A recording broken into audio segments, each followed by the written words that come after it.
అంటే ఈ బ్రిడ్జిల దగ్గర ఇళ్ళ దగ్గర కొంచెం పట్టేసింది ఉంటుంది, ఒకసారి తీసేసుకుని అదేమో కొంచెం అది ఎండిపోయిన తర్వాత అది ఎత్తేసి అది కూడా కొంచెం సిల్ట్ ఉంటుందండి, ఈ బోధి కూడా ఉంటుంది.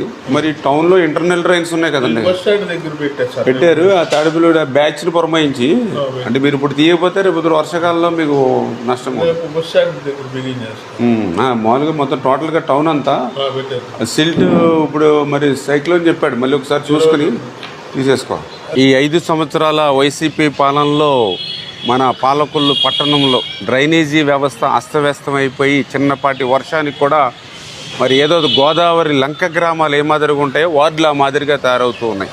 అందుకే ఇప్పుడే కమిషనర్ గారికి కూడా రిప్రజెంట్ చేయడం జరిగింది. ఏదైతే మరి ఇక్కడ వేసవి కాలాన్ని పురస్కరించుకుని మరి బెజవాడ కోడ్ ఏదైతే ఉందో ఇమ్మీడియట్లీ ఆ గొరబడెక్క మీద మందు స్ప్రే చేయడంతో పాటు జేసీబీ పెట్టి ఆ యొక్క గొరబడెక్క అంతా కూడా తొలగించి ఆ సిల్ట్ని తొలగిస్తే ఏదైతే హౌసింగ్ బోర్డులో ఉన్నటువంటి వార్డులన్నీ కూడా ఆ ముంపుకు బారి నుండి రక్షించబడతాయి.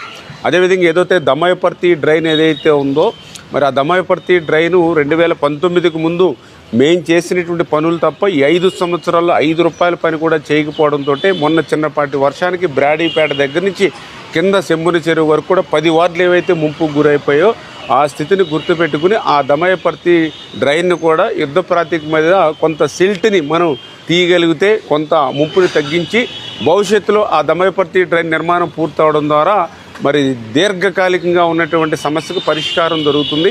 అదేవిధంగా ఏదైతే మున్సిపాలిటీలో ఉన్నటువంటి ఇంటర్నల్ డ్రైన్స్ వార్డ్స్లు ఏవైతే ఉన్నాయో అవన్నీ కూడా ఇదివరకు తాడేపల్లిగూడెం బ్యాచ్కి టెండర్స్ ఇచ్చి అవన్నీ కూడా సమ్మర్లో సిల్ట్ తీస్తే మరి వర్షాకాలం వచ్చినప్పుడు కొంత నీరు సజావుగా మరి బయటికి పోయేటువంటి పరిస్థితి ఉంటుంది. కాబట్టి ఇవన్నీ కూడా యుద్ధ ప్రాతిపదికన ఆ ఇంటర్నల్ డ్రైన్స్ అన్నీ కూడా సిల్ట్ తీయడం, దమ్మాయపర్తి అండ్ బెజవాడ కోడు ప్రక్షాళన చేయడం ద్వారా కొంతమేర వర్షాకాలంలో ఆ యొక్క ముంపు నుంచి ఈ వార్డుల్ని కాపాడడానికి కొంత అవకాశం ఉంటుంది. ఇమీడియట్లీ కొంచెం ఆ వర్క్స్ని టేకప్ చేయమని చెప్పేసి కూడా ఈరోజు కమిషనర్ గారికి అదేవిధంగా సిబ్బందికి కూడా వినతిపత్రం ఇచ్చి వాళ్ళకి సూచించడం జరిగిందని చెప్పి మీ ద్వారా తెలియజేస్తాం.